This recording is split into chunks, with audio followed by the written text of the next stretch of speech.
La première étape, c'est de créer au sein d'une entreprise une IA générative d'entreprise qui maîtrise l'ADN. Sa vision, ses objectifs, son métier, son historique, son expertise, ses forces, ses faiblesses, l'environnement concurrentiel, etc. Nos clients, au bout de 3 mois, ils viennent me voir en me disant « Thibaut, j'ai 100% confiance en mon IA générative d'entreprise, comment on fait pour aller plus loin ?»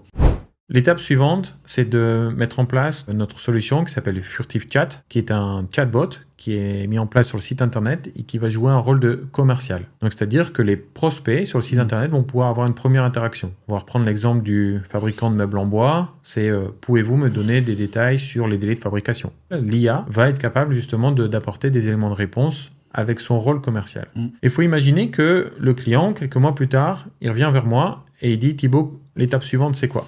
L'étape suivante, c'est Furtive API. Furtive API, c'est finalement son IA générative d'entreprise, pour lequel on lui a donné un nom, par exemple Hugo. Et donc là, maintenant, on va faire en sorte que Hugo soit présent directement dans l'ERP de l'entreprise. Donc on va lui donner justement un flux API avec des fonctions bien spécifiques, sur lequel Hugo va être capable de, on va dire, analyser justement des flux fournisseurs directement dans l'ERP, et en disant, tiens, ça correspond à nos valeurs, et ça correspond pas à nos valeurs. Donc ça, on va dire le mettre dans les listes d'achat et ça on va pas le mettre, et puis après l'humain est là pour dire ça je vais acheter, ça je vais pas acheter. On part du principe où Hugo va être vraiment central dans toutes les entreprises, donc grâce à Furtive API.